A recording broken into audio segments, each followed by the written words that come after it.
mais merci beaucoup aux organisateurs, à ceux qui m'ont invité, à Thierry bien sûr, à ceux qui nous accueillent dans cet espace que je ne connaissais pas. Et bon, pour en dire un tout petit peu plus sur la raison de ma présence ici, en fait, c'est pas tellement en tant que philosophe que j'interviens, c'est plutôt en tant que je m'intéresse depuis que je suis capable de penser politiquement, je m'intéresse aux alternatives de type libertaire. Et donc, c'est comme ça que j'ai connu notamment la pensée de Murray Bookchin. Cela dit, bon, l'un se nourrit de l'autre, et en tant que philosophe, donc j'ai fondé une université populaire à Marseille, donc c'est devenu mon occupation principale de faire des cours accessibles absolument à tous les publics de philosophie, et avec l'idée que le savoir émancipe, et qu'on a besoin de s'émanciper, de se désaliéner. Donc par là même, en fait, on rejoint une bonne partie de ce qui était aussi l'ambition de Murray Bookchin. Donc ce nom-là, effectivement, peut-être qu'il ne dit pas grand-chose aux auditeurs présents ici. Murray Bookchin, c'est un nom qu'on connaissait assez peu jusqu'à quelques années. Et pourquoi est-ce qu'il a ressurgi? Pourquoi est-ce qu'on commence à traduire les œuvres de Bookchin, qui écrivait en anglais, c'est un états-unien? C'est surtout, en fait, grâce au mouvement kurde, au Kurdistan syrien, où, comme vous savez, ils sont en train d'essayer de monter et de défendre un confédéralisme démocratique, donc une confédération de municipes libres, indépendants, en démocratie la plus directe possible. Et en fait, cette construction confédérale, elle est inspirée de la pensée de Murray Bookchin, et par l'intermédiaire du leader kurde Abdullah Öcalan, qui donc est condamné à perpétuité par l'État turc, mais en fait qui de sa prison a découvert les œuvres de Murray Bookchin et a pu interagir encore avec le penseur.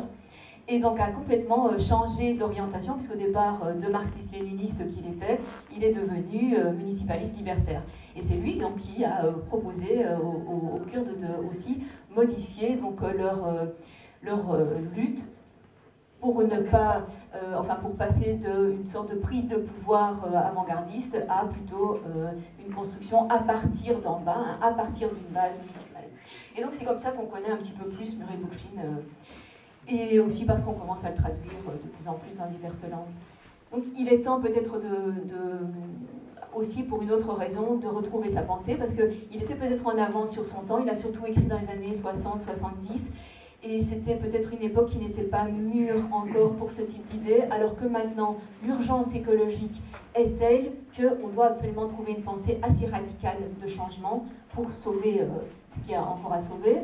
Et d'autre part, je dirais qu'il y a aussi un aspect proprement politique, qui est qu'actuellement, on a de plus en plus une désillusion par rapport au gouvernement représentatif. De plus en plus de gens se rendent compte que c'est pas le bon système, ou que c'est pas le système qui va nous sortir des problèmes dans lesquels on est, et donc sont à la recherche d'autre chose. Et là aussi, on a une autre proposition qui est expérimentable. On verra bien si elle est tout à fait viable et si elle est meilleure, mais en tout cas, elle est expérimentable.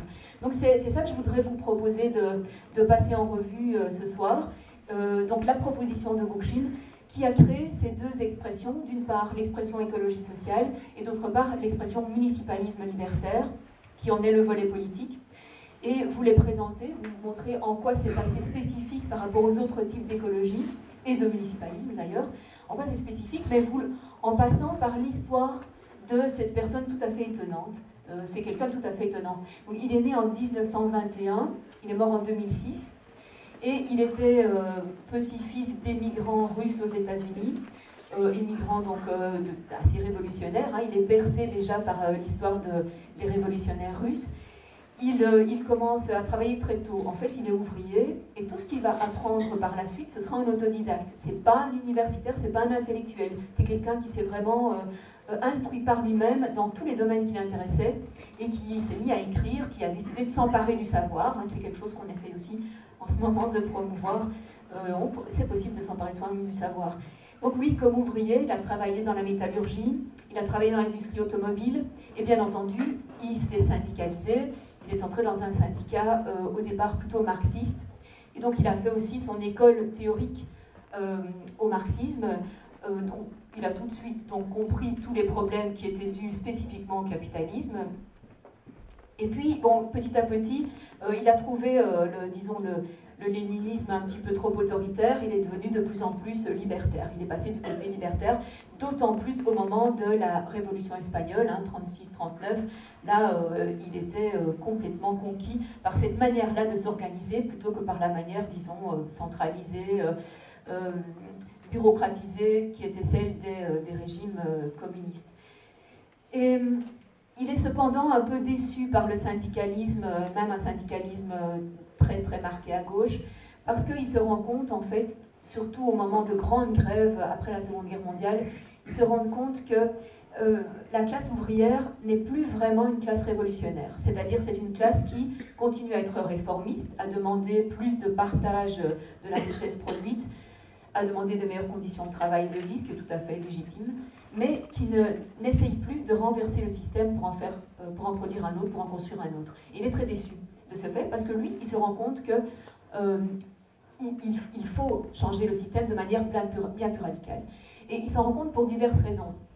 Bon, d'abord parce qu'il est nourri, comme je vous l'ai dit, de ces traditions théoriques et pratiques qui courent tout le long du XIXe siècle déjà, mais aussi parce que très tôt, vraiment parmi les premiers, il s'inquiète des problèmes écologiques. Dans les années 50, il fait partie des rédacteurs d'une revue qui s'appelle, je le dis en traduction française, Problèmes contemporains. Et ce sont surtout des problèmes écologiques qui sont soulevés, des problèmes notamment par rapport à la destruction de l'environnement par les pesticides, par rapport aux additifs alimentaires, à la pollution générale de l'air, de l'eau.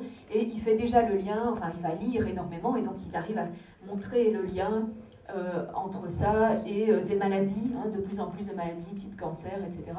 Donc il s'inquiète énormément pour la destruction de la santé humaine en même temps que celle de la nature, des autres animaux. Et il publie notamment en 62 son premier bouquin qui s'appelle Notre environnement synthétique. Voilà, tout l'environnement est en train de devenir synthétique. En 1965, il publie un livre vraiment fondamental qui s'appelle Écologie et pensée révolutionnaire. Donc c'est là que vraiment il lie les deux. La lutte écologique pour lui, déjà en 1965, est inséparable d'une lutte révolutionnaire, c'est-à-dire d'une lutte sociale.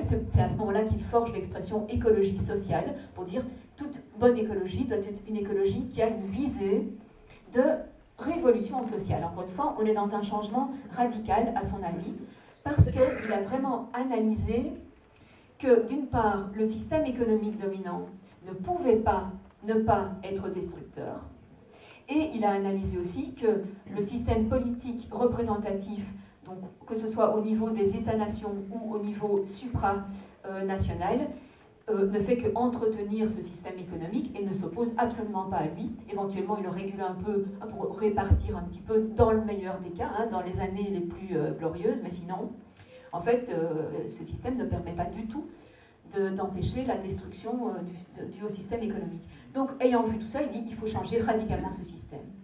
Et il y ajoute aussi, au cours des années 60, une dimension plus largement humaniste, dans un sens beaucoup plus large. Il déplore en fait que dans les luttes d'extrême gauche, on réduit souvent l'homme à sa dimension de travailleur. Et quand je dis homme, je parle d'être humain. Ça me paraît clair, soyons simples. Toujours, homme c'est un être humain. Donc l'être humain, en fait, il n'est pas né pour travailler. Le travail, ça sert uniquement à donner la possibilité de faire des choses plus intéressantes. Ça sert juste à se procurer la subsistance nécessaire. Et puis après, on se tourne vers des occupations beaucoup plus riches, intellectuelles, artistiques, relationnelles. Enfin, on a tout un épanouissement de la vie qui manque terriblement. Et pourquoi est-ce qu'il manque à ce point?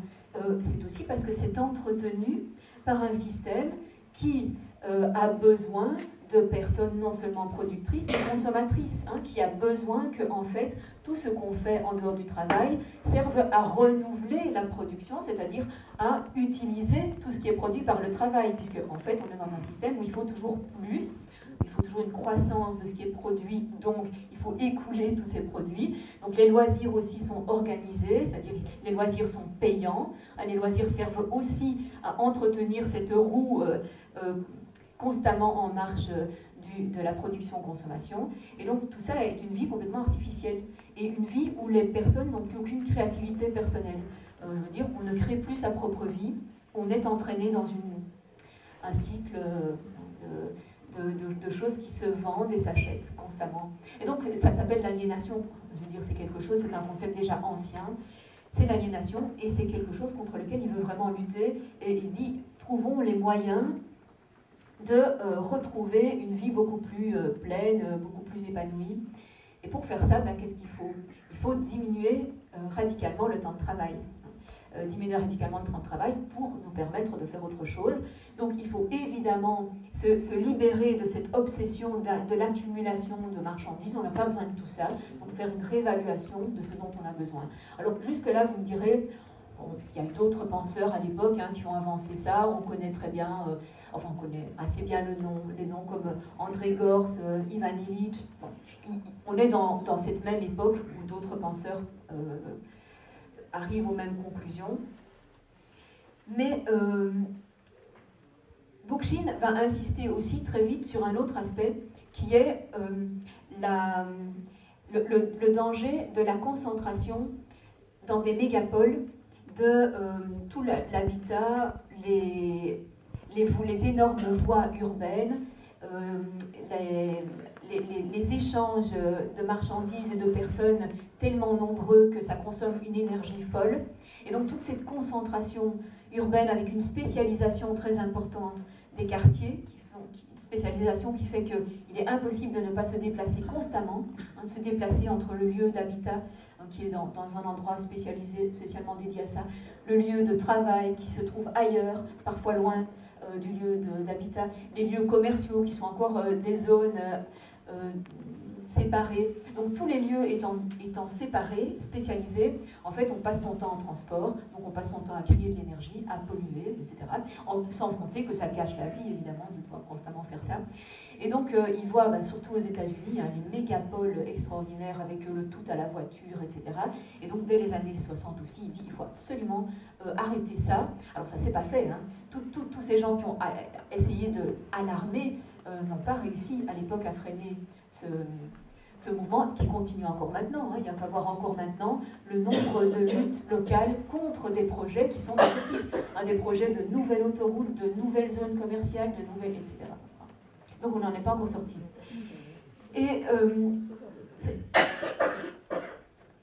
il dit au contraire, si on analyse, et il analyse très précisément, l'exigence qu'il faut pour sauver l'environnement naturel, c'est-à-dire pour retrouver ce qu'il appelle une relation organique entre les êtres humains, la nature et l'aménagement territorial et technique dont les humains ont besoin pour une vie riche. Parce que c'est pas un primitiviste, Bookchin. C'est pas quelqu'un qui veut retourner à une vie vraiment quasiment sans technique, ou du moins sans niveau d'énergie élevé. Pas du tout, c'est pas un primitiviste. En fait, très vite aussi, donc déjà dans ces mêmes années aussi, il écrit, par exemple, pour une technologie libératrice, ou encore l'usage écologique de la technologie. Ce qu'il veut absolument, c'est aussi concilier la technologie et l'écologie. Parce qu'il dit une vie humaine riche et pleine, elle a besoin pour s'épargner le travail, elle a besoin d'automatisation, elle a besoin d'énergie pour entretenir des machines. Mais simplement, il dit, on n'a jamais concentré toute l'intelligence humaine, toute l'intelligence technique, toute l'intelligence d'ingénierie, on l'a jamais concentrée sur des machines qui seraient vraiment libératrices. En fait, chaque fois qu'on a produit des nouvelles machines, et on n'arrête pas de le faire, tous les systèmes informatiques, tous les systèmes électroniques, et maintenant, par exemple, dernièrement, toute la téléphonie mobile, toutes les télécommunications, tout ça n'a jamais produit parce que ça répondait à un véritable besoin. Ça a toujours été produit parce qu'il y avait un énorme marché pour ça. C'est ça qui commande en fait la technologie. C'est pourquoi y a-t-il un marché, qu'est-ce qui va se vendre, qu'est-ce qui va faire des gens richissimes. Et si vous voyez maintenant les plus grands milliardaires de la planète, ce sont ceux qui ont investi dans les télécommunications et la téléphonie mobile. C'est maintenant les milliardaires de la planète. Donc en fait c'est sûr que ça a été développé pour ça. Et donc les énormes dégâts écologiques que ça cause, hein, en termes d'extraction de matières rares, en termes d'obsolescence programmée, de difficulté de recycler les matières, etc. Ces énormes dégâts écologiques n'ont aucune contrepartie du côté des besoins. Donc il faut repenser évidemment la technologie en fonction de ce qui va vraiment nous libérer et répondre à des besoins.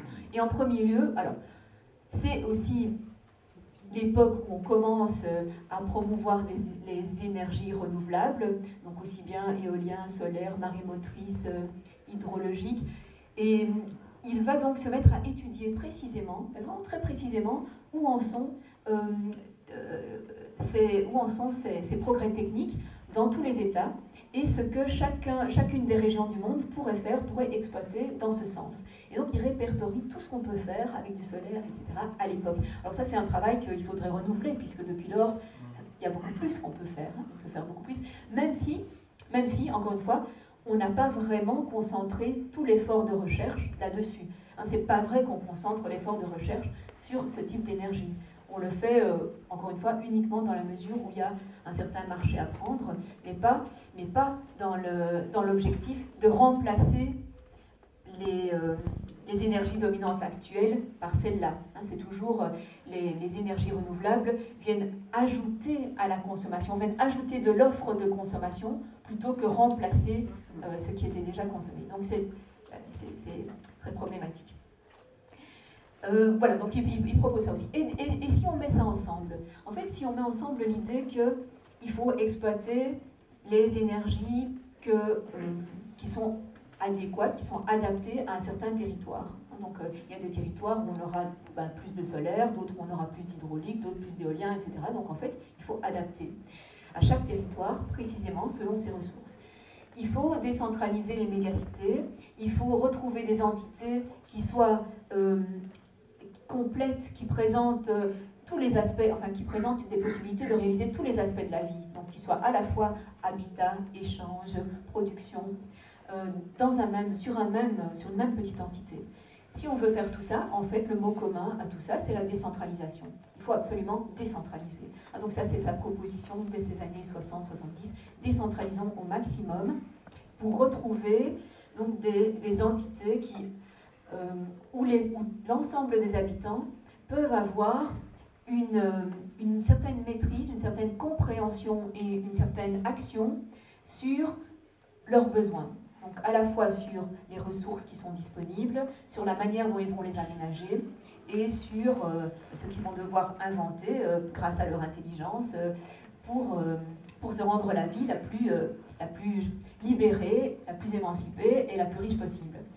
Donc pour décentraliser, il se rend bien compte que c'est pas du tout simple puisqu'on va vraiment à contre-courant. Il dit commençons par décentraliser institutionnellement. C'est-à-dire commençons par créer des entités politiques, au sens propre de politique, c'est-à-dire où des citoyens se réunissent et discutent. Donc quand je dis c'est au sens propre, c'est au sens où la politique, c'est discuter du bien commun, c'est discuter ensemble de ce qui est l'intérêt de tout le monde, de la manière dont on va gérer tout ce qui est commun à tout le monde. Au sens propre, c'est pas la politique étatique, c'est pas une politique nécessairement centralisée avec une autorité qui vient de haut en bas, c'est pas nécessairement une politique de professionnels, tout ça, il n'y a aucune raison que ça confisque le mot politique. Au contraire, donc, il prône d'emblée ce qu'il va appeler donc le système de municipalisme libertaire, ça veut dire se concentrer sur des petites entités territoriales qui s'appellent des municipes, ou encore des communes, parce qu'il l'appelle aussi communalisme, hein, ça peut être municipalisme ou communalisme. Donc se concentrer sur des petites entités et relancer la participation politique de tous les habitants d'un certain territoire. Alors ça doit se faire évidemment différemment dans les espaces ruraux ou villages où on reconstitue plus facilement des entités d'une taille assez limitée. et d'une autre façon, peut-être plus difficile, dans les villes où déjà on a une concentration d'habitants tellement énorme qu'on ne voit pas très bien comment les diviser. Bien sûr, il y a les quartiers, il y a la notion de quartier, mais en général, comme justement les quartiers sont tellement spécialisés, ils ne se suffisent pas du tout à eux-mêmes, et que peut faire une banlieue dortoir toute seule, etc. Bon. Donc c'est plus compliqué. Donc c'est un long processus. C'est un processus qui va prendre du temps, mais qu'il va essayer de détailler progressivement au fil de son œuvre pour être le plus indicatif possible, pour donner le plus de pistes possibles, non pas directives, mais en tout cas puisse inspirer chacun selon ses conditions propres. Et donc dans les années 70, en 74 exactement, il fonde dans un des États des États-Unis, le Vermont, un des États du Nord-Est, il fonde un institut d'écologie sociale. Donc c'est un institut qui donne des cours gratuits, enfin qui n'est pas du tout, intégré dans l'institution de l'éducation nationale, qui est un institut libre, qui donne des cours d'écologie sociale, donc de technologie écologique, et aussi d'histoire sociale et on pourrait même dire d'éco-philosophie, donc la philosophie de l'écologie. Et c'est là qu'il commence à développer alors une étude théorique, historique et même anthropologique de l'origine du mauvais tournant. Quand est-ce qu'on a pris le mauvais virage? Quand est-ce qu'on a pris ce virage de destruction de la nature? Et il étudie ça en remontant jusqu'aux civilisations les plus anciennes et même jusqu'au paléolithique. Il se demande pourquoi, quel type de mentalité en fait fait en sorte qu'on surexploite la nature et on estime qu'on a le droit de dominer la nature et de l'utiliser sans tenir compte absolument d'aucun autre intérêt que le nôtre propre. D'où ça vient?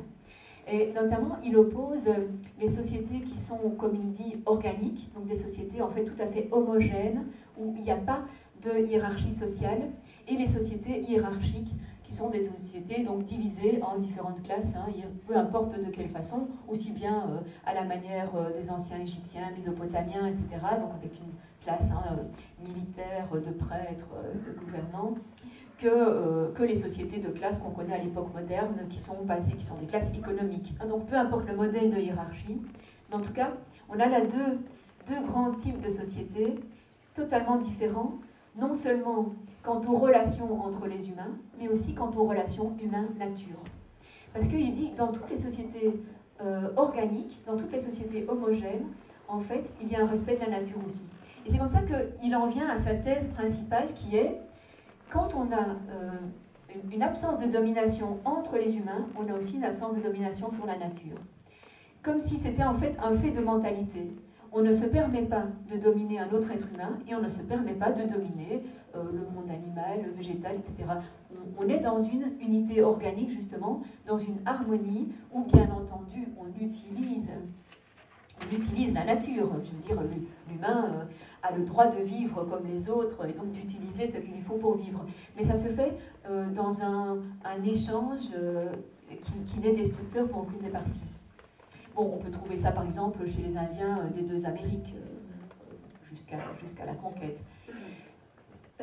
En revanche, dans les sociétés, il prend un exemple, par exemple, dans les sociétés bibliques. La Bible dit déjà que l'être humain a le droit de dominer la nature. La nature est faite pour l'homme, c'est pour son exploitation. Et en même temps, il est aussi édicté comme une sorte de droit divin, une série de relations hiérarchiques entre les êtres humains. Par exemple, le patriarcat, ça c'est tout à fait clair, donc, ou parfois, sur des bases aussi religieuses, l'oppression d'un peuple sur un autre. Bref, en retraçant toute cette histoire, il affirme cette thèse qu'il faut changer complètement la mentalité hiérarchique si on veut aussi abandonner cette relation destructrice avec la nature. Et donc il développe ça dans ses cours, et il écrit encore notamment l'écologie de la liberté. L'écologie de la liberté, donc retrouver cette valeur de liberté pour à nouveau sauver, pour avoir un mouvement écologique qui soit suffisant, qui soit efficace, et inversement aussi retrouver une autre relation avec la nature pour avoir une humanité libérée. Donc les deux sont absolument imbriqués chez lui. Et donc maintenant, de nouveau vers ces années-là, maintenant on est vers les années 80, Bookchin propose le volet politique de ce que doit être cette écologie, et il précise donc comment est-ce qu'on peut construire ce municipalisme libertaire. Parce que bon, on se trouve tous dans des États-nations, partout sur la Terre, il n'y a plus que ça, des États qui sont très fortement hiérarchisés, bureaucratisés, professionnalisés, avec différents niveaux de pouvoir, mais qui dépendent tous du pouvoir central principal.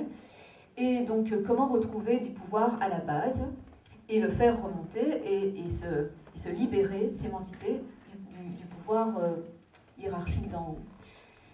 Bon, alors la situation, il le dit tout de suite, elle est très différente selon les États tout de même. Et il se fait qu'aux États-Unis, il y a davantage, c'est pas toujours très connu, mais il y a davantage de pouvoir local que dans beaucoup de pays d'Europe, dans la plupart des pays d'Europe. Donc c'était moins difficile là-bas de dire essayons de gagner la municipalité à notre cause et donc de nous emparer du pouvoir de décision au niveau local et donc de réorganiser totalement la vie locale à notre façon. C'est-à-dire, c'est quoi notre façon? Notre façon, c'est de dire tout le pouvoir à l'Assemblée.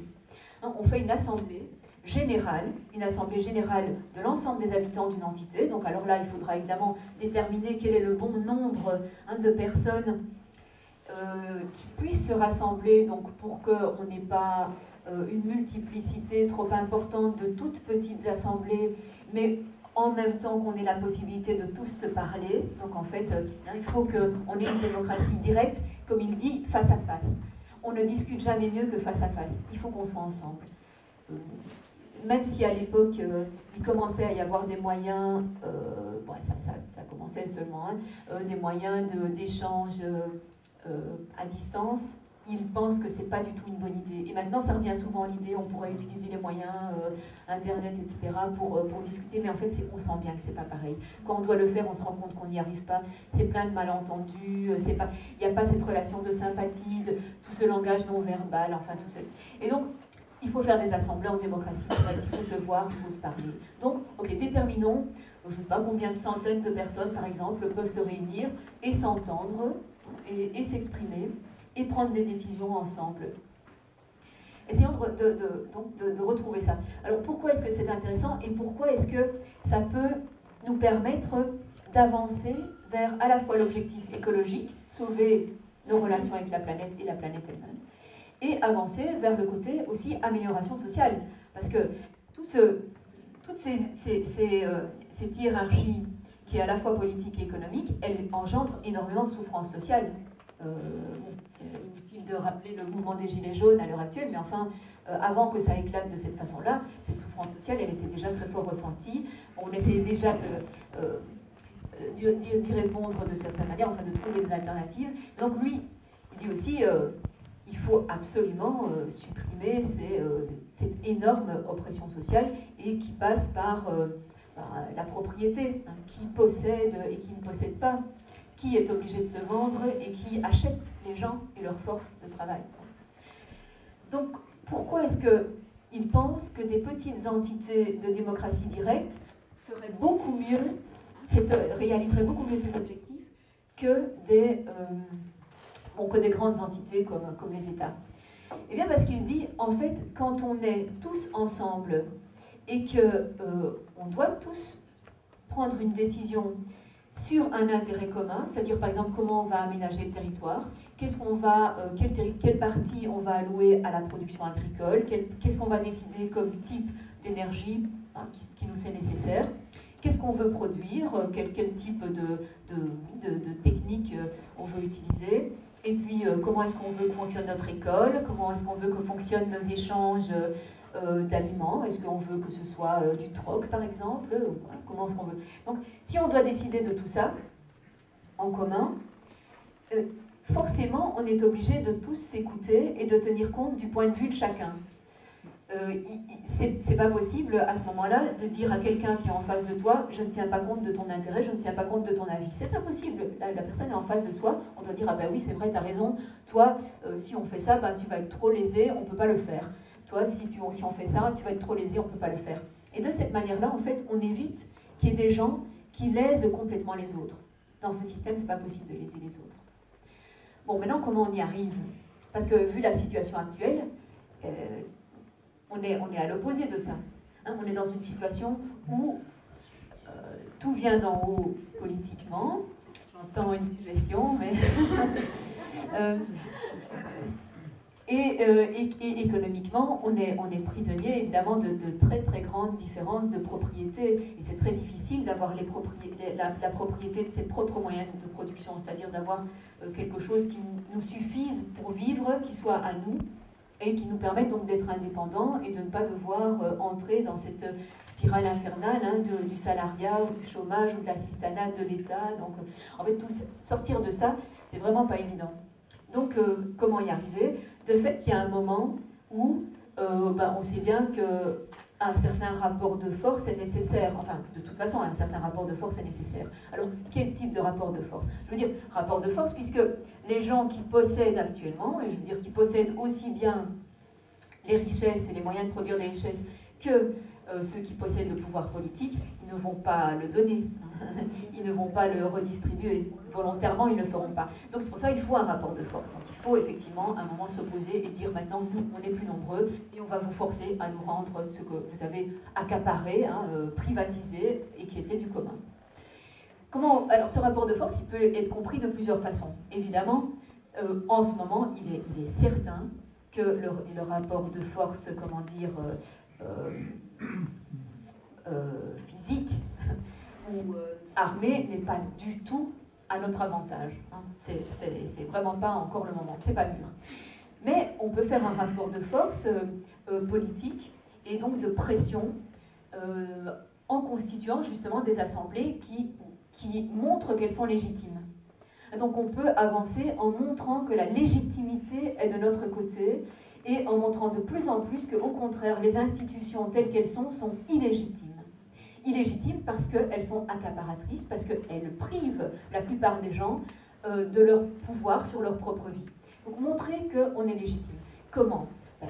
En étant d'abord très nombreux dans un mouvement d'opposition, en disant nous sommes majoritairement opposés à ce que vous, petite minorité oppressive, vous nous imposez, et en montrant aussi notre capacité à faire mieux, hein, en montrant que le peuple, et là je prends le peuple dans l'acception la plus large possible, que le peuple, donc quel que soit, disons, mis à part la classe, évidemment, hyper possédante, mais mis à part elle, toutes les couches sociales, toutes les professions peuvent s'y retrouver, eh bien le peuple, il a de l'intelligence, il a vraiment de l'intelligence, et en plus, il a un sens moral beaucoup plus élevé. Pourquoi il a un sens moral plus élevé? Parce qu'il sait ce que c'est être mal, être dans des mauvaises conditions, être dans des difficultés. Il sait ce que c'est. Donc il a une solidarité beaucoup plus grande vis-à-vis de ceux qui sont dans ces mauvaises positions. Donc il a un sens moral aussi. Et c'est important. Un changement de mentalité est absolument indispensable. Et on voit que dès qu'il y a l'occasion de redévelopper une plus grande solidarité, ça se fait. Encore une fois, le mouvement des Gilets jaunes l'a montré, mais magnifiquement. Mais d'autres mouvements le montrent aussi. Donc la première étape, c'est essayer de constituer des assemblées partout où c'est possible, partout où les gens se retrouvent déjà, comme ici, les gens se retrouvent déjà. Il y a plein d'endroits comme ici, dans différents villages et villes, où les gens se retrouvent déjà pour discuter, pour s'informer, pour échanger des savoirs, des savoir-faire, des produits, des livres, peu importe. Donc là où les gens sont déjà contents d'échanger des choses, passer à un niveau plus politique et se dire, si on pouvait réorganiser les choses, comment on ferait? Comment on reprendrait en main notre vie pour qu'elle soit meilleure? Pour éviter donc tous ces travers qu'on vient de dire, mais de manière ambitieuse. Ça veut dire aussi comment échapper au gaspillage énergétique, à la pollution, de manière ambitieuse. Pas seulement en quelle couleur on va repeindre les murs, etc.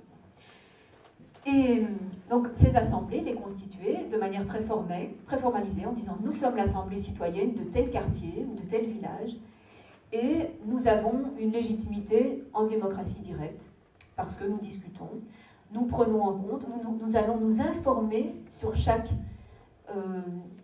problème pour savoir quelles sont les options possibles, pour peser les avantages et les inconvénients de chacune. Donc on va s'informer, on va appeler des gens pour nous informer sur chacune des choses qu'on ne connaît pas.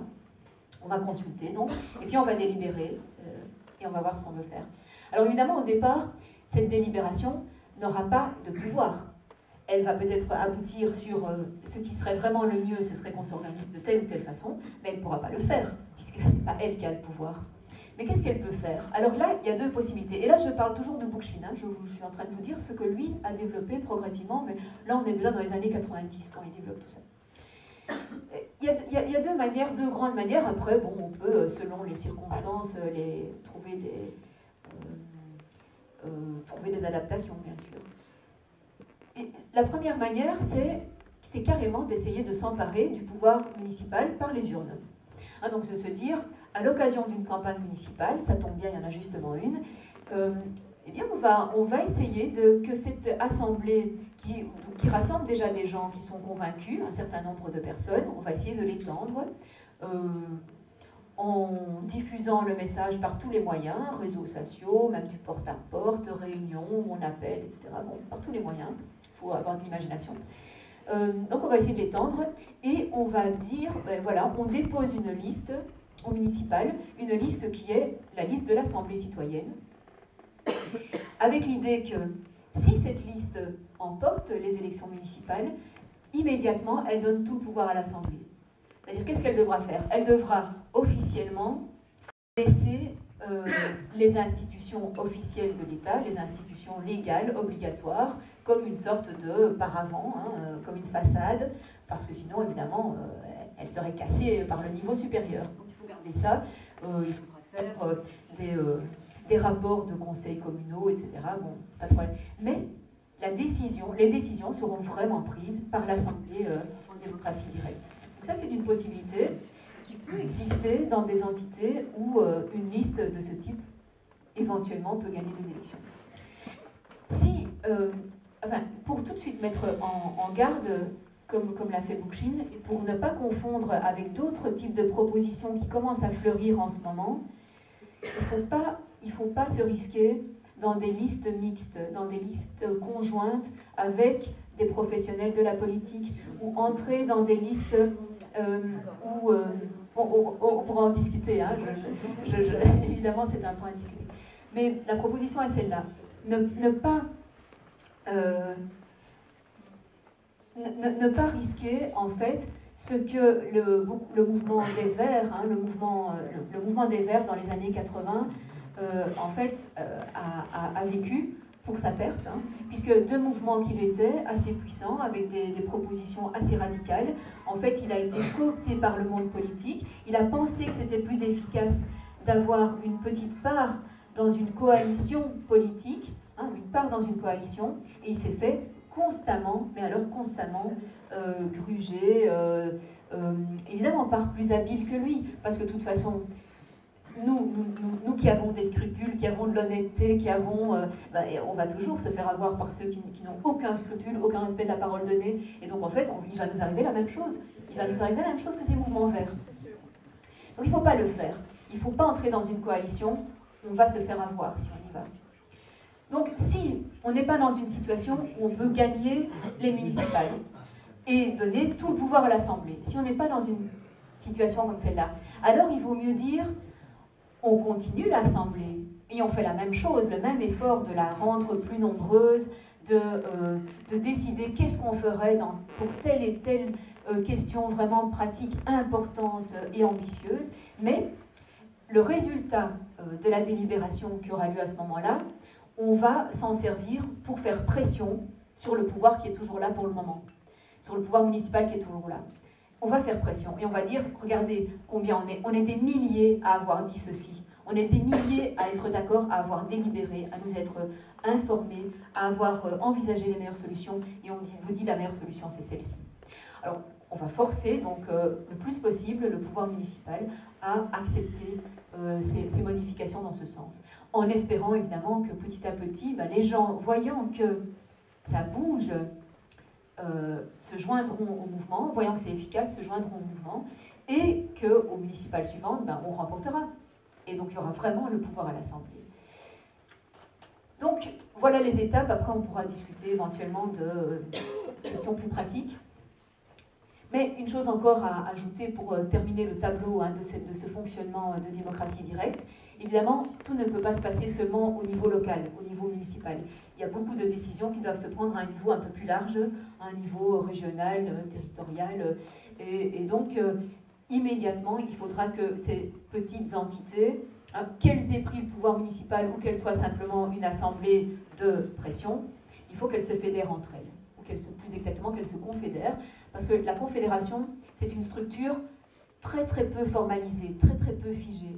C'est une structure qui ne crée pas une nouvelle bureaucratie, parce que sinon, on risque de reproduire de nouveau, évidemment, un niveau de pouvoir autoritaire. Donc, ne pas figer cette structure, mais simplement dire il y a beaucoup de questions sur lesquelles il faut qu'on se mette ensemble. Donc, qu'est-ce qu'on fait?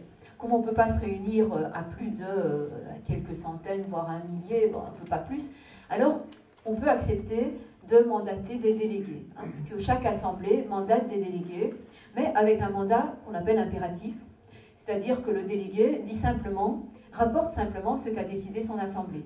Il présente ça aux autres délégués, et ensuite les délégués voient ce qui est commun et ce qui diverge, et retournent vers leur assemblée pour dire il y a eu telle divergence, hein, il y a eu tel problème où on n'était pas en accord, donc comment on fait? Et on rediscute en tenant compte cette fois donc des autres entités, et puis on revient et on dit voilà, nous on propose telle solution. Et de cette manière-là, par quelques effets d'aller-retour, on arrive à s'arranger aussi à un niveau plus vaste. Alors, pour des tas de choses, il faut ce niveau plus vaste. Par exemple, pour organiser par exemple une certaine production d'énergie, c'est très bien d'avoir c'est beaucoup mieux d'avoir des énergies très décentralisées parce qu'elles sont beaucoup moins polluantes. Hein, je veux dire, des gigantesques champs d'éoliennes, c'est pas du tout une bonne idée. Ce qui est bien, c'est que les éoliennes, elles soient peu nombreuses à chaque endroit. Et qu'elles soient, pour que de cette manière, on ne soit pas obligé d'organiser le transport de l'électricité sur d'énormes distances, ce qui est une absurdité, parce que ça engendre une perte énorme, sans compter les pylônes et toutes les nuisances de ce type-là. Donc, produire le plus localement, c'est toujours une meilleure chose. Mais à un certain moment, on aura peut-être besoin, par exemple, d'exploiter une cascade qui est en commun ou d'autres choses. Ça peut être le cas aussi pour l'organisation de la santé. Un hôpital, il n'en faudra pas dans chaque petite commune. C'est bien qu'il y ait un hôpital commun à plusieurs. Parce que ici, il s'agit vraiment de se dire, on va tout réorganiser, on va tout reprendre. Pourquoi? Et parce que tout va mal. Tout va mal. L'hôpital va mal. L'État se désinvestit justement de toutes ses missions sociales. Hein, en même temps qu'il renforce ses missions de contrôle, très clairement, il les renforce. Et ses missions de répression. Il se détache de toutes ses missions sociales. L'éducation nationale a de moins en moins de budget, les hôpitaux de moins en moins de budget. Donc en fait, c'est sûr qu'il y a un moment où il faudra se réorganiser nous-mêmes. Si les retraites continuent à baisser de cette manière-là, plutôt que de prendre des assurances privées qui sont quoi? Qui enrichissent évidemment des banques, des fonds de pension, qui enrichissent le système financier, il vaudrait mieux faire des caisses de solidarité entre nous. Donc reprendre de cette manière-là aussi une sorte d'assurance sur ce que c'était la sécurité sociale au départ, quoi. Le début de la sécurité sociale, c'était les caisses de solidarité ouvrière, c'était les travailleurs qui, entre eux, se soutenaient quand l'un était malade ou quand, etc. Pareil, il faudra reprendre ça.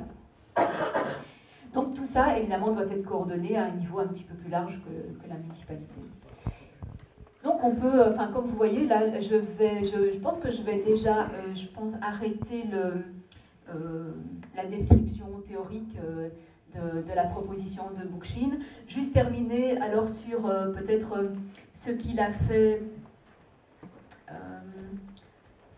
à la fin de sa vie. Mais en fait, à la fin de sa vie, il a surtout, dans ces 10 dernières années de son œuvre, il a surtout refait des études théoriques sur l'histoire des entités de démocratie directe qui ont fonctionné, et pour montrer aussi ce qui marchait, ce qui ne marchait pas. Donc il a repris depuis, bien sûr, les cités grecques, les petites villes du Moyen-Âge, de la Renaissance, les sections du début des premières années de la Révolution française, la Commune de Paris bien sûr, la Révolution espagnole, donc toutes ces étapes où il y a eu une démocratie directe qui a vraiment bien fonctionné, il l'a vraiment étudié de manière précise pour voir ce qui marche, ce qui ne marche pas, pourquoi ça disparaît, qu'est-ce qu'il faut éviter comme piège, qu'est-ce qu'il faut faire mieux que ce qui était fait.